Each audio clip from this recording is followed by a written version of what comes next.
ప్రభుత్వ ఉద్యోగాన్ని.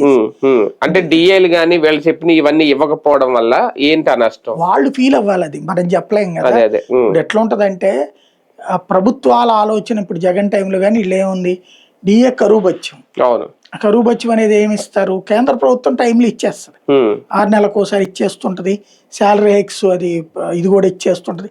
కేంద్రం అయితే ఉద్యోగుల విషయంలో ఎక్కడా గ్యాప్ లేదు, ఇన్ టైం అన్ని జరిగిపోతున్నాయి కేంద్ర ఉద్యోగులకి. ఇదివరకు ఒకప్పుడు ఏంటంటే కేంద్ర ఉద్యోగుల కంటే కూడా రాష్ట్ర ఉద్యోగుల బెనిఫిట్స్ ఎక్కువ ఉండేది. కేసీఆర్ ఆ టైంలో వీళ్ళు కేంద్ర ప్రభుత్వ ఉద్యోగులు దాటిపోయారు మనోళ్ళు. ఇప్పుడు మళ్ళీ కేంద్ర ప్రభుత్వ ఉద్యోగులే నెంబర్ 1 ఉన్నారు. ఇదివరకు ఏంటంటే అప్పుడు అక్కడ కేసీఆర్, ఇక్కడ జగన్, ఈ టైంలో వాళ్ళకంటే ఎక్కువ అన్నారు. ఈవెన్ చంద్రబాబు గారి first time tenure, Jagan time కాదు, జగన్ టైంలో అయితే దెబ్బతిన్నారు. ఫస్ట్ టైం టెన్యూర్లో ఏకంగా అక్కడ 41% మించి ఇక్కడ 43. ఆ లెక్కలు చూసుకున్నప్పుడు కేంద్రంలో ఉండే పే స్కేల్స్ కంటే ఎక్కువైపోయినాయి ఇక్కడ. ఇప్పుడు వచ్చేటప్పటికి కంప్లీట్ రివర్స్ అవుతుంది, మళ్ళీ మొదటి స్టేజ్కి వెళ్తుంది. ఇప్పుడు ఏంటి, డిఏలని యాడ్ చేయాలి తర్వాత శాలరీస్, అలా హైక్ పెరిగిపోతుంది.